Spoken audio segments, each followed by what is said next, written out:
Very good morning to all of you, dear students. I'm Keshav, your English teacher. Student आज हमारे English grammar का 14 chapter preposition के बारे में हम स्टडी करने जा रहे हैं। प्रीपोजिशन दो वर्ड से मिलकर बना हुआ है प्रीपोजिशन, जहाँ पर प्री का मतलब होता है पूर्व, पोजीशन का मतलब होता है स्थिति। तो इसका मीन होता है पूर्व की स्थिति। ठीक है। Preposition is that word which comes before a noun और pronoun and relates it with another noun or pronoun present in the sentence. Preposition वह वर्ड होता है जो कि आता है बिफोर ए नाउन और प्रोनाउन, जो कि किसी नाउन या प्रोनाउन से पहले आता है, एंड रिलेट्स और ये संबंध रखता है इट विद अनदर नाउन और प्रोनाउन, जो कि किसी दूसरे नाउन प्रोनाउन से प्रेजेंट इन द सेंटेंस, जो कि किस में प्रेजेंट होता है, सेंटेंस में प्रेजेंट होता है। जैसे कि फर्स्ट वाला सेंटेंस आप देखेंगे, the cat is sitting on the table. बिल्ली बैठी हुई है कहाँ पर, टेबल पर। अब यहाँ पे देखिए टेबल से पहले ऑन का प्रयोग किया गया है। ऑन यहाँ पर एक प्रीपोजिशन है और टेबल एक नाउन है। ठीक है, तो नाउन से पहले हमने ऑन का यूज किया है। सेकंड वाला सेंटेंस देखिए, she is under the tree, वह पेड़ के नीचे है। तो यहाँ पर द ट्री एक नाउन है और उस नाउन से पहले हमने प्रीपोजिशन अंडर का यूज किया है। ठीक है, इसी तरीके से हमें नाउन और प्रोनाउन के पहले प्रीपोजिशन का यूज करना है। अब हमारे प्रीपोजिशन कौन कौन से हैं वो हम यहाँ पर एक बार स्टडी कर लेते हैं। सबसे पहले नंबर पे हमारा यूज ऑफ एट। ठीक है, बस एक बार चेक कर लेते हैं प्रीपोजिशन कौन कौन से हमारे सिलेबस में। At, on, in, under, over, from, with, ठीक है, एंड अपॉन, ये हमारे कंप्लीट प्रीपोजिशन है। हम सबसे पहले स्टडी करेंगे एट के बारे में। Before small places, example I live at Deeg in Bharatpur, मतलब कि छोटे स्थानों से पहले हम एट का प्रयोग करेंगे। सपोज आप जयपुर में रहते हो तो जयपुर एक बड़ा स्थान है, तो उससे पहले तो हम इन का प्रयोग करेंगे। और जयपुर में कहाँ रहते हैं आप, जामडोली में, तो जामडोली छोटा स्थान है, तो जामडोली से पहले आप किसका प्रयोग करोगे, एट का प्रयोग करोगे। तो आप कह सकते हो आई लिव एट जामडोली इन जयपुर। ठीक है, यहाँ पर डी और भरतपुर की जगह आप जामडोली और जयपुर का प्रयोग कर सकते हैं।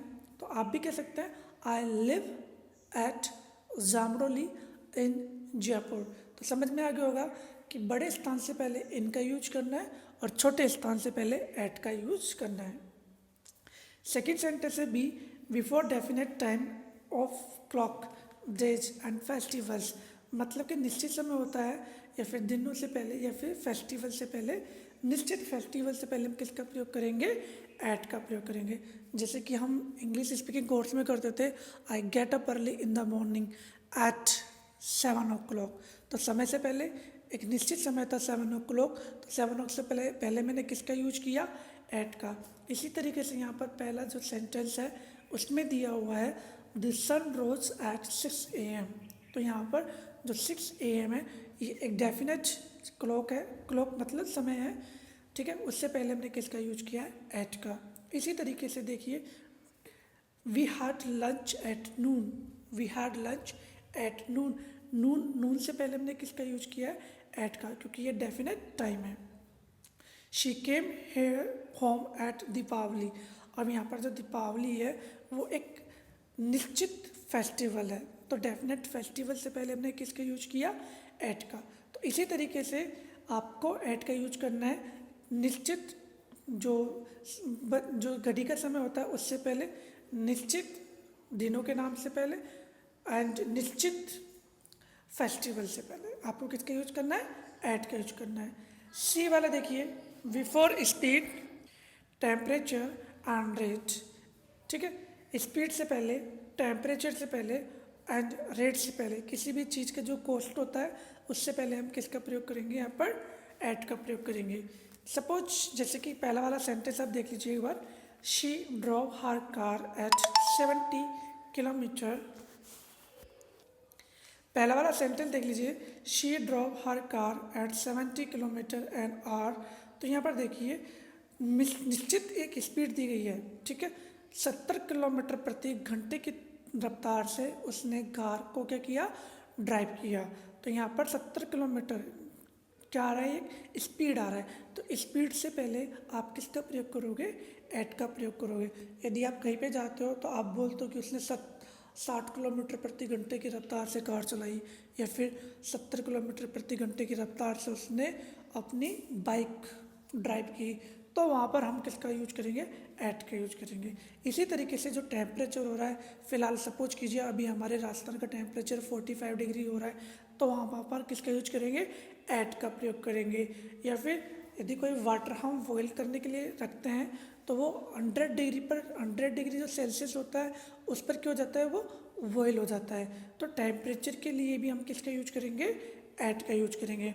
और यदि मान लीजिए सपोज कीजिए आप किसी मार्केट में जाते हैं, फल लेने के लिए जाते हैं, आपने पूछा फल वाले से कि बनाना कितने रुपए किलो है, उसने बताया 1 किलो 30 रुपए की, ठीक है।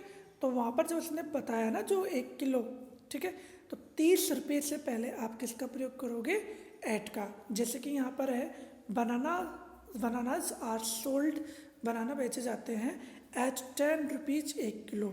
अब वहाँ पर हमने कितना बताया था उसने, 30 रुपीज़, तो हम इसका यूज कर सकते हैं एट 30 रुपीज़ 1 किलो, ठीक है।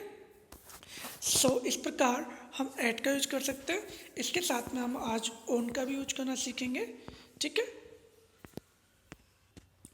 Use of on before dates and dates, मतलब कि दिनों के नाम से पहले, ठीक है।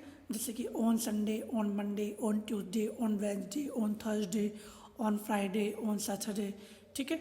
तो डे के नाम से पहले हम किसका यूज करेंगे, ऑन का यूज करेंगे। या फिर जो भी डेट्स होती है ना, जैसे कि 7 जुलाई यहाँ पे दी हुई है, उसी तरीके से 5 जुलाई अभी फ़िलहाल आज हो चुकी है, जैसे कि मान लीजिए 7 जून, 8 जून, 9 जून, तो उससे पहले हम किसका यूज करेंगे, ऑन का यूज करेंगे। तो पहले वाला सेंटेंस मैं आपको समझा देता हूँ, Ram will go to Kota on Monday. अब यहाँ देखिए मंडे दिया हुआ है। अब सपोज कीजिए आपके पास में क्वेश्चन में ब्रैकेट में ऑप्शन दिया गया हो ऑन या एट, तो आपको इनमें से एक का यूज करना है। तो आपको पता चल जाना चाहिए कि मंडे या फिर दिनों के नाम से पहले हम किसका यूज करते हैं, ऑन का। तो ऑब्वियसली आप फिर यहाँ पर ऑन का यूज करोगे। इसी तरीके से सेकेंड सेंटेंस में आप ऑन का यूज करोगे। यदि कहीं पर डेट दी हुई है तो डेट के बेस पर हम ऑन का यूज करेंगे। सेकेंड सेंटेंस है, सेकेंड जो रूल है वो है बिफोर ए नाउन और pronoun to express the presence of something on its surface, मतलब कि उस नाउन या प्रोनाउन से पहले जो कि उसकी उपस्थिति को अभिव्यक्त करता हो, ठीक है। जैसे कि पहला सेंटेंस में दिया हुआ है the book is on the table, ठीक है। जब कोई चीज़ किसी चीज़ के ऊपर बिल्कुल टच होके रखी जाती है, उसके सरफेस पे रखी जाती है, इन दैट केस वहाँ पर हम किसका प्रयोग करते हैं, ऑन का प्रयोग करते हैं। जो बुक है वो कहाँ पर रखी हुई है, टेबल के ऊपर। अब टेबल के ऊपर रखी हुई है तो उसके टच होके रखी हुई होगी, तो इन दैट केस हम वहाँ पर ऑन का यूज करेंगे। इसी तरीके से सेकेंड सेंटेंस है there is a carpet on the floor, वहाँ पर एक कारपेट है, कहाँ पर, फ्लोर पर। तो फ्लोर के ऊपर क्या है, कारपेट, दोनों आपस में टच हो रहे हैं, ठीक है। तो फ्लोर के ऊपर कारपेट है, तो जिस चीज़ के ऊपर जो चीज़ रखी जाती है वहाँ पर हम उसके लिए किसका यूज करेंगे, ऑन का यूज करेंगे। तो फ्लोर पर क्या है, कारपेट। तो ऑन का मतलब यहाँ पर भी होता है, ठीक है, ऑन यानी पर। इसी तरीके से सी वाला देखिए rule, in the sense of about, मतलब कि के बारे में, ठीक है। के बारे के भाव में हम किसका यूज करेंगे, ऑन का यूज करेंगे। He is writing a book on his teacher, मतलब कि वह एक पुस्तक लिख रहा है किसके ऊपर, अपनी टीचर पर। तो ठीक है, यहाँ पर ऑन आया है हिज टीचर के पहले, क्यों, क्योंकि जिस चीज़ के बारे में हम लिखते हैं वहाँ पर हम उसके लिए ऑन का यूज भी कर सकते हैं। डी वाला देखिए, टू एक्सप्रेस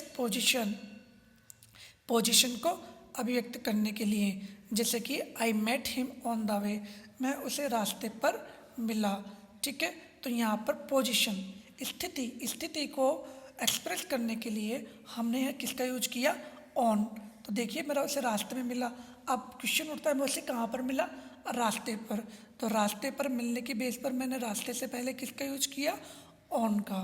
इसी तरीके से ई वाला देखिए, before asset of doing something, मतलब कि कोई कार्य जब हम करते हैं ना उसको दिखाने के लिए, जैसे कि don't talk here on phone, ठीक है। जैसे कि मैं कहता हूँ फ़ोन पर बातें मत करो, तो फ़ोन पर के लिए हम किसका यूज करते हैं, ऑन का, ठीक है। अब ऐसा तो नहीं है फ़ोन के ऊपर बैठ के हम बातें कर रहे हैं, लेकिन सेंटेंस के बेस पर हम उस चीज़ को जो करते हैं उसकी बेस पर हम ऑन का यूज करते हैं। जैसे कि डोंट टॉक हेयर, यहाँ पर बातें मत करो, ऑन फोन, फ़ोन पर यहाँ बातें मत करो। अब यहाँ पर मैं इनका तो यूज नहीं कर सकता, इन फ़ोन, फ़ोन के अंदर थोड़ी बात कर लूँगा, या फिर ऐट का यूज नहीं कर सकता क्योंकि मेरे रूल्स के हिसाब से ऐट यहाँ पे नहीं आएगा। तो फिर इस हिसाब से पर के बेस पर हम किसका यूज करेंगे, ऑन का यूज करेंगे। तो आज हमने कंप्लीट किया ऐट और ऑन, कल हम कंप्लीट करेंगे इन एंड अंडर, ठीक है। Thank you, thanks a lot of you. Sentence को पढ़ के एंड रूल्स को एक बार रीड आउट करके और समझ के उसे समझने की कोशिश कीजिएगा। फिर भी if you face any problem in that case please note down all the problems in your notebook, then we will discuss about it. Thank you, thanks a lot to you dear student, thank you.